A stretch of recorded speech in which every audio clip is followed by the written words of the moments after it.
Assalamualaikum warahmatullahi wabarakatuh. Kami dari kelompok 6 yang berisikan anggota yaitu Muhammad Fahriansah, Muhammad Faros Kang Sarifa, Muhammad Hafiz Amarullah, dan Nafali Zibrafif ingin mempresentasikan tentang fungsi khusus. Fungsi suatu relasi antara anggota-anggota himpunan A dengan anggota-anggota himpunan B disebut fungsi. Pemetaan relasi itu mengkaitkan setiap anggota A dengan tepat satu anggota B. Perhatikan bahwa suatu fungsi f dari A ke B adalah suatu relasi yang mempunyai dua sifat khusus, yaitu setiap anggota himpunan A atau daerah asal dikawankan dengan anggota himpunan B. Seringkali dikatakan bahwa daerah asal dihabiskan. Lalu kawan dari anggota-anggota himpunan A atau daerah asal adalah tunggal. Macam-macam fungsi khusus. Fungsi khusus ada 5, yaitu fungsi khusus subjektif, injektif, bijektif, fungsi khusus konstan, fungsi khusus identitas. Oke, fungsi khusus injektif.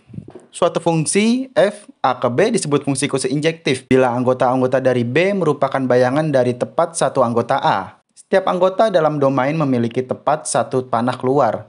Tidak ada dua panah atau lebih yang menuju ke elemen yang sama. Seperti contoh diagram panah di kanan. Oke, masuk ke fungsi surjektif onto, yaitu suatu fungsi f atau a atau b disebut fungsi surjektif dari a pada onto b bila setiap anggota b merupakan bayangan dari suatu anggota a. Jadi pada fungsi yang surjektif, daerah hasilnya berhimpit dengan daerah kawan atau daerah kawannya dihabiskan. Bisa kita lihat pada diagram di samping.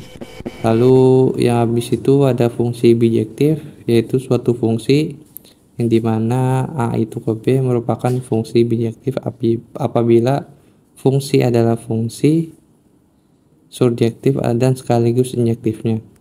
Fungsi bijektif sering dikatakan fungsi korespondensi satu-satu. Kalau bisa dilihat di diagram di samping, ada setiap nilai itu memiliki satu nilai di sebelahnya. Fungsi konstan. Suatu fungsi A, B disebut fungsi konstan bila bayangan semua anggota A adalah satu anggota yang sama di B. Semua panah harus bernilai sama. Setiap anggota memiliki tepat ke satu panah keluar. Tidak ada panah yang menuju ke arah yang lain. Fungsi identitas. Suatu fungsi A, B disebut fungsi identitas bila bayangan dari setiap anggota dari A ialah dirinya sendiri, daerah asal dan daerah kawan dari suatu fungsi identitas adalah himpunan yang sama. Kesimpulan, fungsi matematika dibagi menjadi jenis seperti subjektif, injektif, bijektif, konstan, dan identitas. Fungsi subjektif mencapai semua elemen dalam kodomain, injektif menjamin ketidakberadaan pemetaan ganda, dan bijektif adalah kombinasi dari keduanya. Fungsi konstan memberikan output yang konsisten, sedangkan fungsi identitas memetakan setiap elemen ke dirinya sendiri. Pemahaman sifat-sifat ini krusial dalam menganalisis fenomena matematika.